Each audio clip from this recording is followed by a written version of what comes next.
I've been running my coaching institute for last 20 years, and after running it for 20 years, my taste changed. Eventually, I closed it, and still, people are coming to me to reopen it. I don't know whether it is a calling for me or not. But one thing that I want to share with everybody, every person in India and abroad, is how they can open their own coaching business.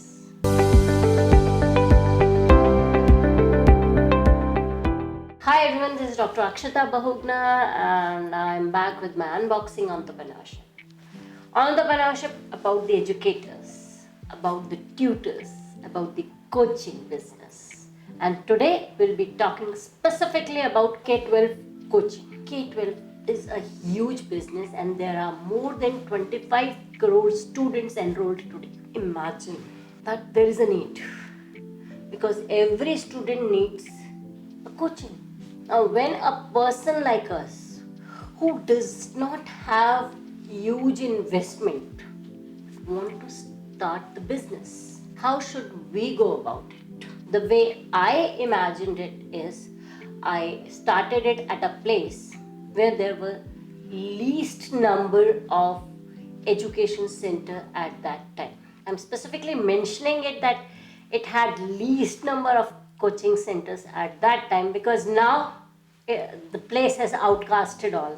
This is mid of Delhi now and we have many institutes. But when I started, there were very few, rather rare institute coaching centers. Now, the first thing that I did is something I think correct. And every coaching institute, a person who tries to open a coaching institute should do. Look for the problems that the student of that area has. Now, what are the common problems that the student of any area, an area which has less number of coaching institutes, or an area which is rural to tier 3 city, though many institutes have tried to go into it and reach there, but still there are places where there is a vacuum. So the problems are, number one, the quality teachers. The teachers who has got a good quality doesn't want to stay at a rural place or a small place, and the teacher who is staying there lacks some quality. Even if they have the quality, they don't get those resources which are required to provide the best teachings. Now, the next problem that the students in the rural or the remote areas have is they don't have those resources. Number three, they don't have that connectivity with the town. They are not good enough financially or emotionally to leave that place and go to the big cities or towns. So that connectivity is loose. The fees in the town becomes very hefty on their pockets because then they have to leave village, they have to go there, settle there and then study. So hefty fees is one thing, and the language barrier. The people starting, they know English but they're not fluent in that. They understand but they do not comprehend everything that way they hear. And this is what I've seen even in NITs and IITs.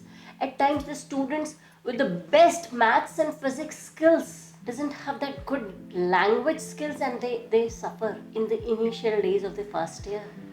And yes, that's luckily that the institutes have better resources to help them, but not every village has this. And this gap can be filled by some coaching institute.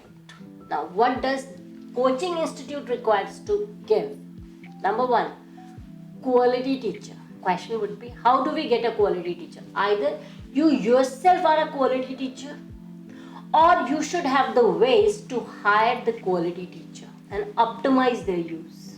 There have been coaching institutes who hired one teacher who used to teach in 3 or 4 of their institutes. They were optimizing the time of the teacher. How you can do this, that is for you to innovate. But the quality teacher, and if you don't have a quality teacher or you are not a quality teacher, hire and train, educate them to be a quality teacher. Once you have a quality teacher, remember your coaching institute needs to have light assets. Because if the infra cost is too high, your ROI time, your return time would be so big that you will not be able to sustain for a longer term. So it has to have some light assets, some light infrastructures. Your content needs to be structured in a way that psychologically appeals the student and fulfills the need of the curriculum.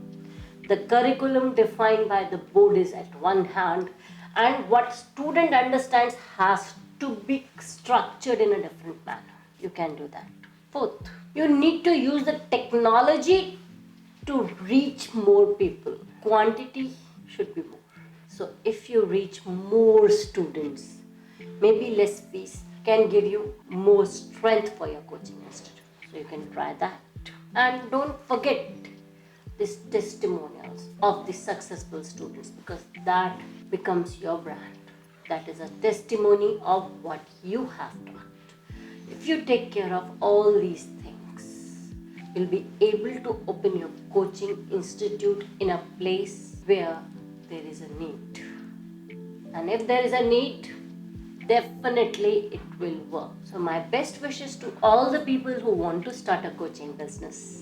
Be happy, be entrepreneurial, and live the life of abundance. And if you wish to continue your journey of unboxing more of educational entrepreneurship with us, keep liking, subscribing, and following us. And don't forget to share it with your friends, families, and fellows. Thank you.